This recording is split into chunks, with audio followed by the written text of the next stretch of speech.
Hey guys! Happy Tuesday! Tuesday ngayon and sasama ko kayo sa mga lakad namin which is, tatawid kami quick to Point Roberts. Ano na siya, US side na siya pero it's an island well, no, sorry.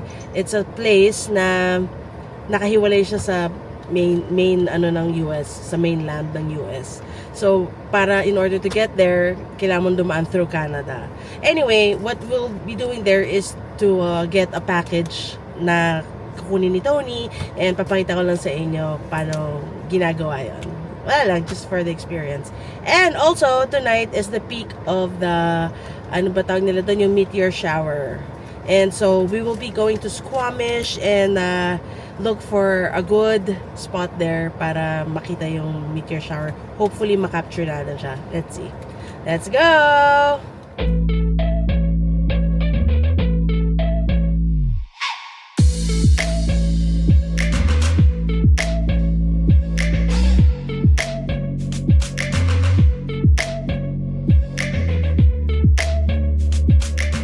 Ayan guys, so pagka left dito, ito yung stretch ng yung dulo nito is gonna be Point Roberts. Tapos mapapansin nyo, puro siya, mga residential areas, tapos meron din commercial areas like mga fast food restaurants, meron din hotels, ganyan. From Vancouver, mabilis lang siya, mga 30 minutes dito ka na. So, yan. Sige, mamaya naman sa border tayo. Yan yung town center nila guys on the right.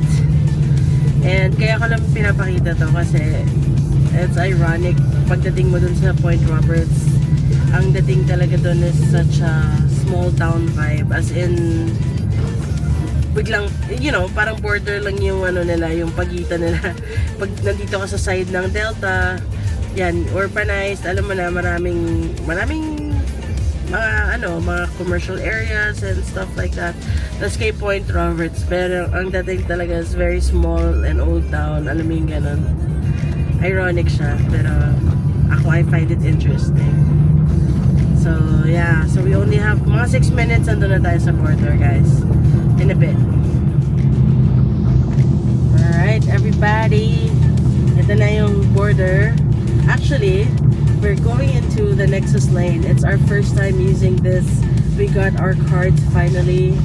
I'll tell you more about it next time, or maybe today, I'm not sure. But anyway, let's do it. Ayan yung border guys ng Point Roberts. And let's see how this goes. Ayan guys, we're in.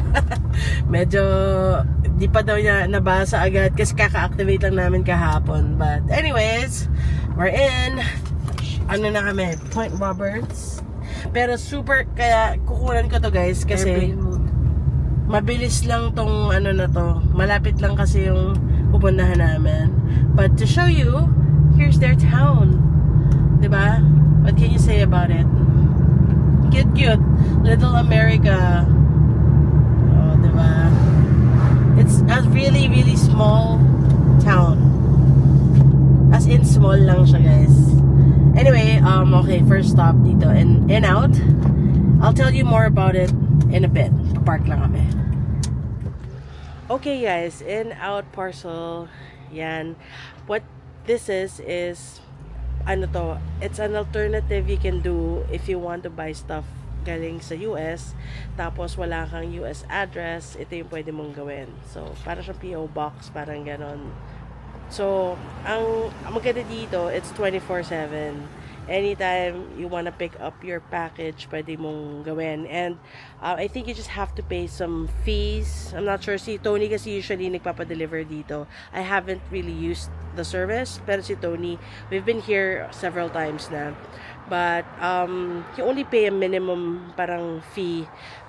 Meron silang specific time that they can keep the package. Pag lumagpas ka doon, you'll pay for additional parang fees doon. So, every week, pagka nade-delay yung pickup mo, you'll have to pay for additional parang fee. Yun. So, advantage of this is mas mura. Tsaka, di ba, meron minsan, for example, Amazon or whatever, na wala sa Canada, pero meron sa US. Usually, mas maraming items sa US, right? So, kung may mga stuff na ganon, you can use this service. Maganda kasi sa atin, from Vancouver, malapit tayo sa border ng US. So, this is like a 30-minute drive nga, like I said. This is just a 30-minute drive from Vancouver. Tapos, gano'n na, in and out ka lang. Sa border, usually, lalo na dito sa Point Roberts, most of the Canadians who come here, usually is para sa parcels and I guess gas kasi mas mura yung gas, which we will do next. Actually, papagas ako ngayon ng $20 lang kasi hindi ko naman kailangan ng super pa-full tank and all that, pero at least mas makakamura and para makita nyo rin. So anyway, yeah, in-out parcel guys. Meron ding mga ganitong services sa Blaine, Washington, which we already used, pero ang difference kasi na napansin namin sa Blaine, Washington, yun yung main diba sa Peace Arch yun yung main parang border crossing. So maraming kotse, yun yung entry talaga papunta sa States. So lahat pupunta ng Washington, Oregon, California, wherever. Maraming doon dumadaan. So ang problema naman doon, wait times. Pag mahaba yung pila, hassle. So ito yung na-discover namin since itong si Point Roberts, siya lang yun. Like I said, para makapunta ka dito, you have to go through Canada para makapunta dito kay Point Roberts. Interesting, no? It's actually a really nice place. It's a small town, quiet town, pero marami din silang, may mga beaches din sila, may marina, ganyan. Next time, when I get the chance, I'll show you around. Pero for now, medyo nagmamadali lang tayo dahil, yun nga, habol natin yung meteor shower. Anyway, sige, let's get on to it. Okay, here we go. Ayan, ito ang suki dito.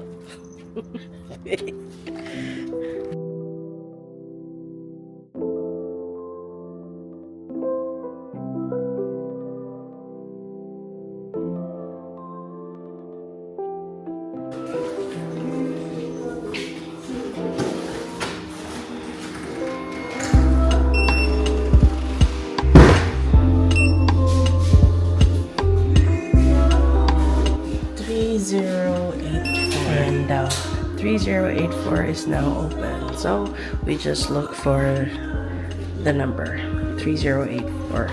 It's probably gonna be this side. Ayan na guys.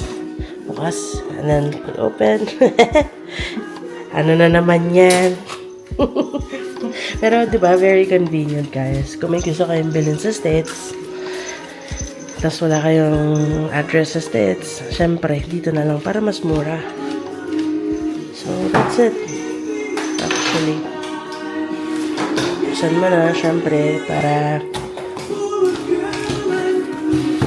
iwan mo na yung box or, you know, just in case din kasi pabalik ng Canada, tangingin nila or if ever gusto nilang makita yung package mo, di at least ready na.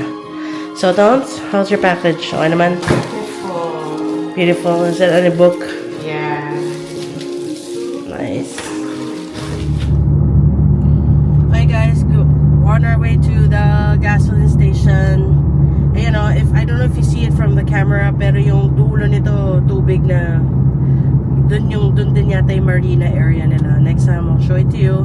But for now, ito, papakita namin sa inyo how friendly yung Point Roberts town is sa mga Canadians. Nakakatuwa kasi katulad niya, no, usually gallon sila, di ba, pagdating sa gas, pero dito naglalagay din sila ng liters para conversion for Canadians. Nakakatuwa. And actually guys, mas mura talaga ang gas sa States kaysa sa Canada. So maraming Canadians ang tumatawid just to gas up. Siguro may ibang errands, pero nandun na rin yung purpose of gassing up. Dito tayo. Yan. Ayan o. If you'll see, meron silang parang discount din for cash. And all that. Kaya nakatawa.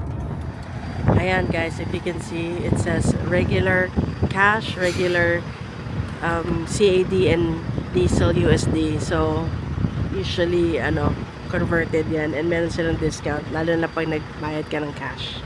Right now, it's $1.09. Ayos. Let's do this.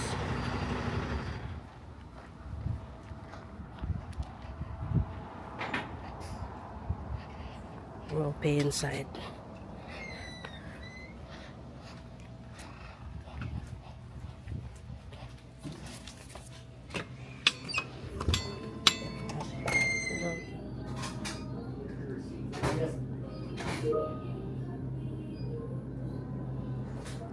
Ayos, ayan. Okay guys, $20.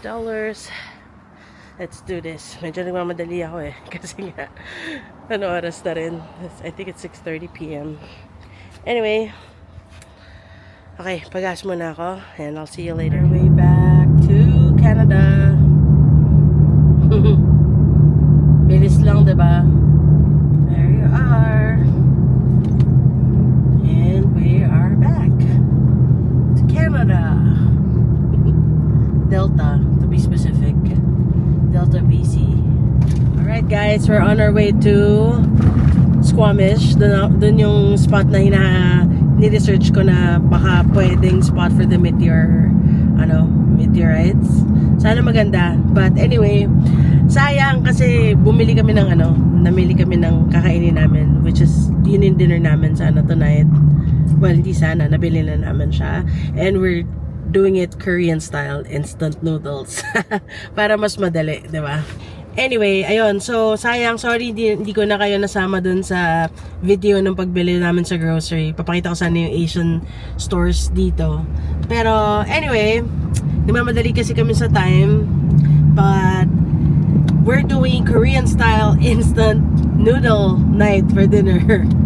So, mamaya, pakita namin sa inyo. Bumili kami ng noodles, syempre, instant noodles. Tapos, bumili kami ng mga balls. Tapos, meron din kaming yung mga, parang beef cuts. Ganyan. Galing sa bahay, actually. Extras yun. So, we're excited! Sana maganda yung spot. Let's see.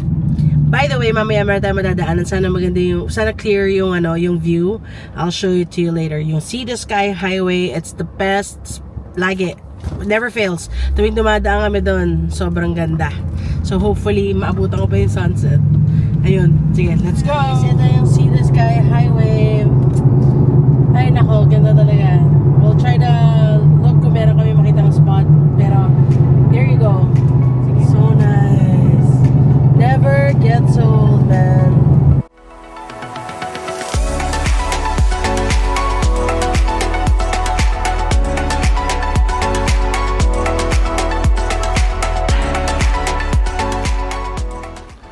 Guys, look at that view. Hindi na namin naabutan yung mismong sun. Tingnan nyo naman yung view. So beautiful, right? Anyway, andito kami sa Porto Cove Provincial Park. It's one of my favorite spots. Meron silang campgrounds, but this is the day use area. Obviously, namin tao. Lagi talaga maraming tao dito. Pero feeling ko, mas marami today because of the meteor shower thingy. Mga maghihintay itong mga to. Currently, it's 8:24 p.m. So, ayan.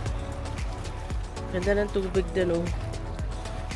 Look at that, guys. Ice cold nga lang yan. So beautiful. Well, there you are, guys. What do you think? Ganda, no? This is really one of my favorite spots. It's been a while since I last went here. But it never fails. So in love with this place. Alam mo, ito yung isa sa mga spots na pag meron kaming bisita, dinadala namin dito. Hindi siya common, pero because I love the view, laging ito yung binubanahan namin. Anyway, sige. Maybe for now, we'll try to check that spot that I researched on. And if it's not good, then babalik na lang kami dito siguro. Alright guys, we're here na malapit na, I mean, we're not yet there, pero on the way, and may off-road area, as you can see. Medyo madilim na eh. It's gonna be a 3-kilometer stretch. On the right, actually hindi makita masyado, but that's the river. And yun.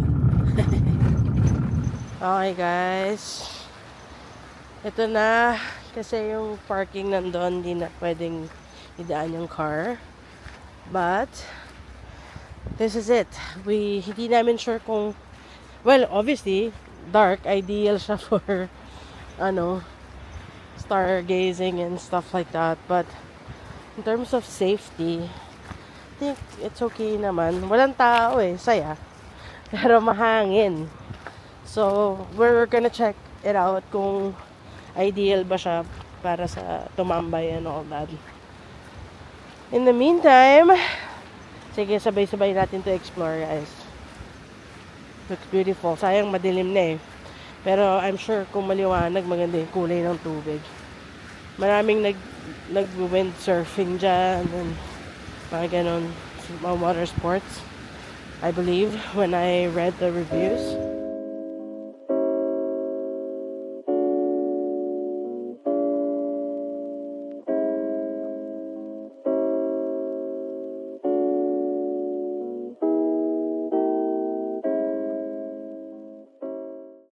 Okay guys, dahil ito na yung gusto namin spot at sabi namin sayang naman yung time, dito na lang kami sa likod ng kotse magkakain ng dinner. So it's not a fancy setup, but we're already heating our instant noodles and it's the cheese ramyun. Tapos meron din kaming kimchi, Dito kami sa parking lot, diba? Okay lang. As in, may isang kotse dyan. Sila yung couple na nandun na sa may spot. Tapos, wala na guys. Wala nang ibang kotse dito. Buti lang sa ilaw. I mean, kailangan namin mag-ingay kasi baka mamaya may bears, alam mo na, or iba pang wildlife, right? But anyway, there you go. This will do for now. And I'm happy kasi nagawa naman namin yung gusto naming mangyari dapat, which is to have dinner here outside and then do the stargazing. Ayos. Sige. Matagal pa ata to. Kailangan kong takpan para mas mabilis maluto. Laters.